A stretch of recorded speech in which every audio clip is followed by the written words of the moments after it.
Kuvanga amasaka n'amasakaramentu. Iyi mvugo ikoreshwa iyo hagize umuntu ushaka kugira icyo abangikanya. Nibwo bagira bati uravanga amasaka n'amasakaramentu. Iyi mvugo ikomoka ku bapadiri b'i Kabgayi bari barangajwe imbere na Musenyeri Léon Karase ubwo bacaga umuhango w'umuganura kuva mu 1924. Gashamura ka Rukangirashyamba wari ushinzwe umuganura muri ibyo bihe bahita bamucira i Burundi. Umuhango w'umuganura mu mateka y'u Rwanda ukura umuzi w'amateka y'ibihe by'umwami Gihanga Ngoma Ijana wahanze u Rwanda, ugakomereza ibirari byawo mu bamuzunguye.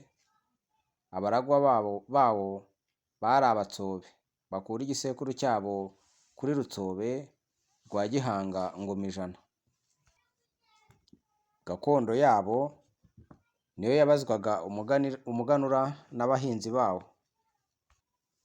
Mu bihe by'ingoma ya Ndahiro Cyamatare umuganura warahwekereye bivuye ku nkurikizi za bene se barwanyije ingoma cyangwa barwaniye ingoma bagashyirwa bamwivuganye, u Rwanda rukararanze imyaka 11 rutagira umwami nta n'umuganura uba.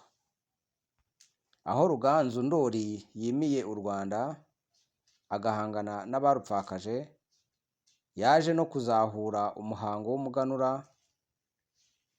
ushimangirwa biruseho mu murage w'amateka y'u Rwanda. Umuhango w'umuganura mu Rwanda waje gukurwaho ku ngoma ya Musinga ubwo umwiru Gashamura ka Rukangirashyamba wari ushinzwe imihango yawo yacibwaga agacirirwa i Burundi mu mwaka w'1924 nk'uko twatangiye tubibabwira, ubwo bari mu nkundura yo kurimbura burundu inkingi za mwamba zose umushinga wo kubaka u Rwanda wubakiyeho imyaka myinshi. Abamisiyoneri b'Abagatolika baje kurega Gashamura ka Rukangirashyamba nyine kuvanga amasaka n'amasakaramentu. Bishatse kuvuga ko Abanyarwanda n'umwami wabo Musinga batsimbaraye ku mihango gakondo irimo umuganura w'amasaka, maze bakanga kuyoboka iyobokamana y'abazungu bazanye, ndetse n'ugerageje akabivanga byombi.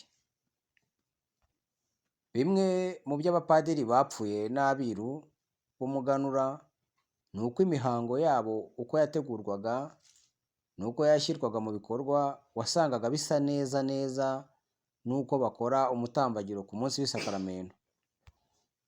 Dore uko byakorwaga ku munsi w'umuganura. Umutambagiro w'igitenga cyuzuye ibinyampeke gishagawe n'ingoma zikivugira ni kimwe mu bigaragaza ko imitegurirwe y'umuganura ihura neza n'iy'umutambagiro w'isakaramentu.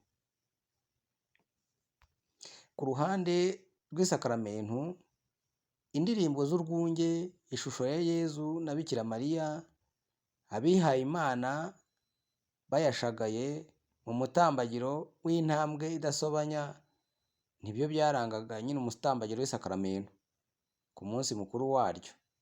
Ibyo wabigereranya cyangwa wabigereranya ugasanga bisa neza n'ibyakorwaga ku muganura nk'uko twabivuze haruguru. Abihaye Imana ba Kiliziya Gatolika bibazaga uburyo bazajya batambagiza isakaramentu rikabisikana n'ibitenga bigiye mu muganura w'ibwami.